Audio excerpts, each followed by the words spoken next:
October 25th was a scary night for combat sports. There was a UFC event and a boxing event happening on the same day. UFC 321 and Fabio Wardley versus Joseph Parker. I'm going to talk about Joseph Parker versus Fabio Wardley in a different video because I didn't see the full fight. So if they release the fight replay, I will happily watch that and give you a video on it. But this UFC card, wow, just fucking wow. I managed to catch some of the prelims and those were actually pretty good. There was a nice head kick knockout that completely slumped him. But what I really want to talk about is this eye poke controversy, whatever's happening with the main event. The headline is this: the fight was ruled a no contest after Ciryl Gane put his hands out and then eye poked Tom Aspinall, and they had to stop the fight because Tom couldn't see. And this is something that happens whether it's on purpose or accidental. I think it was accidental from Gane. It looks like he was trying to frame a shot or frame a kick because Tom Aspinall was coming forward,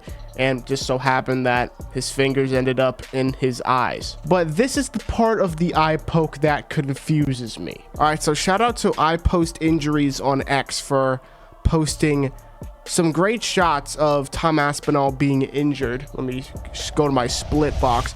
So here's an image of just Tom Aspinall hurting after the eye poke. Here's it in real time. There's an image of the eye poke where this is the finger that went knuckle deep. But let's look at the slow motion. So a lot of the impact, it looks like his middle finger got a lot of impact on his right eye. Boom. But then his pointer finger kind of slowly entered the left eye, knuckle deep.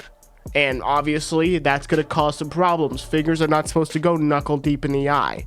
Yeah, that's just a horrific shot right there. As you can see, that's not the eye he's like putting the rag on. This is the eye that's knuckle deep. His left eye is what realistically should be the most hurt because his finger was knuckle deep in there, but he's holding the other one. Now, I'm not trying to get into conspiracies or anything like that. It's just weird because you would think this eye that was knuckle deep or had a finger knuckle deep in it would hurt more, but it turns out because of this impact, this is the eye that hurt more, I guess. Again, it's a weird situation to be in.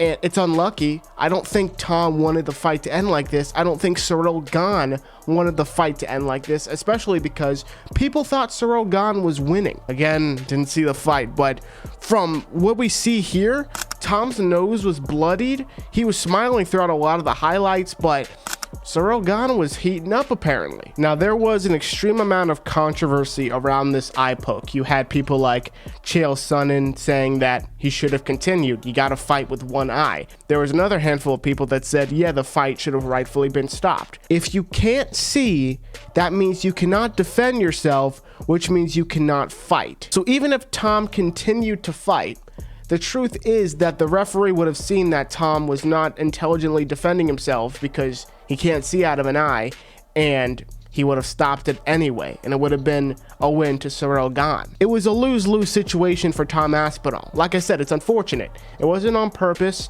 At least I don't think it was on purpose. It didn't seem on purpose, but it was an accident that just turned out to be the end of the fight. And to people saying like, oh yeah, he should have fought with one eye. To fight with one eye is very common. The opponent's trying to hit your eye. He's trying to bust up and make your nose bleed. So that part of it does have question for guys like Anthony and I. We're trying to be polite. We're trying to show grace. But in all fairness, if you're the heavyweight champion of the world, you got to fight with one eye at times. It wasn't like this was round 5 or like halfway through round 5 where he could, push through to the end of the fight. This was halfway through round number 1, which means he would have had to fight 4.5 more rounds with blurred vision. At the end of the day, you have to remember, they're fucking people. And yes, it would have been a class act for Tom to be like, you know what, I'm gonna power through it. Let's keep fighting. But what about his health? I don't know about you, but if I have a championship and I'm at the peak of my career, why the hell would I risk my health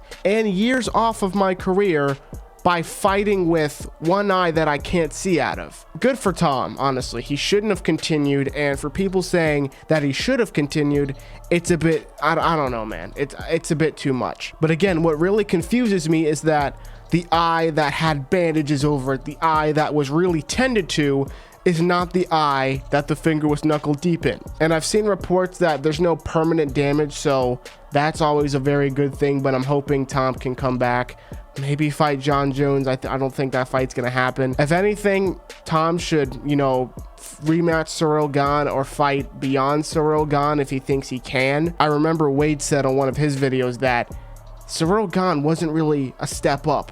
Like, it wasn't a level up. It was still at this level that he's been fighting at. Who should Tom fight next? Who should Ciryl Gane fight next? Let me know in the comments down below. And while you're down there, please hit the like button, hit the subscribe button. Helps me out a bunch. And as always, my friends, fight hard, fight clean, and I'll see you soon.